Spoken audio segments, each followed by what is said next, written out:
Je m'appelle Raymond Levasseur, je suis un vétéran. J'ai servi dans les Forces armées canadiennes pendant 18 ans. J'ai eu des problèmes de genoux qui sont développés dans l'armée et des erreurs de diagnostic et des opérations qui n'auraient pas eu lieu d'avoir. Ce qui fait que maintenant, je souffre d'arthrose très sévère, chondromalacie très sévère, c'est qu'on dit de niveau 4, avec hyperlaxité, ce qui fait que je peux tomber de 3 à 4 fois par jour minimum. Les dégâts s'amplifiaient jusqu'à un jour où, plus capable. Je travaillais, je suis tombé ses genoux malheureusement, puis la douleur a passé de à peine tolérable à intolérable tout le temps. Les vétérans, ils m'ont considéré ce qu'ils appellent incapacité totale permanente. Ça a passé, j'aidais dans la maison, j'aidais à l'extérieur, je suis assis sur le divan, puis je fais rien d'autre. Je me promène avec la marchette, puis je m'assis après 300 mètres parce que c'est trop douloureux, puis j'ai trop de dérobades. J'ai une conjointe qui adore la danse. On prenait des cours de danse ensemble. On était quand même assez avancés, mais il a fallu que j'arrête la danse. J'avais même des pensées très négatives. Là, je songeais.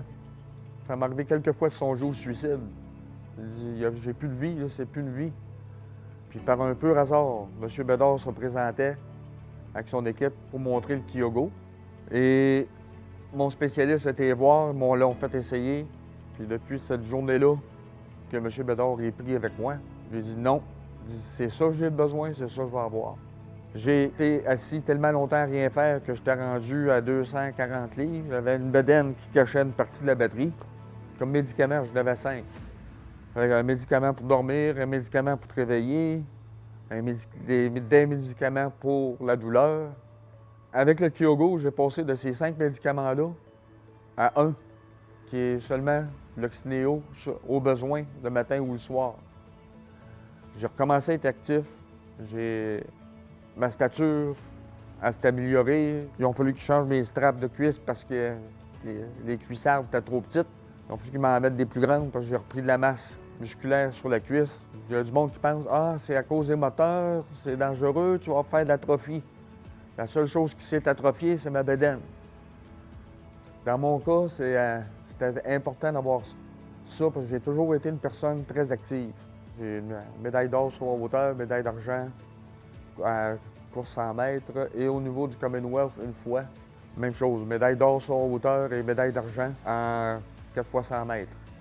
Puis en essayant, ça a été immédiat. J'ai pas eu besoin d'apprendre à marcher avec. L'appareil est fait pour qu'on marche avec. Je peux dormir le soir. Je me réveille des fois par la douleur, mais beaucoup moins. Je vais dormir quand même 6 heures avant de me réveiller par la douleur, ce qui est merveilleux pour moi, là. J'amène l'espoir aux autres. Les personnes qui ont de la misère à marcher, qui me voient, ils disent « C'est quoi? » Je les explique. Ils ont de la misère à le croire, ils pensent que c'est des films de science-fiction, etc. Je dis non. Si j'ai pas ça, c'est une marchette ou une chaise roulante. 300 mètres, c'est une marchette. Plus que 300 mètres, c'est une chaise roulante. Puis avec ça, j'ai fait des 5 km, des 8 km en marche. Ça m'arrivait régulièrement. La pharmacie est à 1,2 km de chez nous. Je courais, j'allais à la pharmacie, puis je courais, je revenais chez nous. Des choses que ça faisait des années que je ne pouvais plus faire. On dirait que tu veux reprendre le temps perdu que tu n'étais pas capable. Fait que c'est pas un revivre, là. C'est une vie, vraiment une nouvelle vie que l'appareil m'a amené.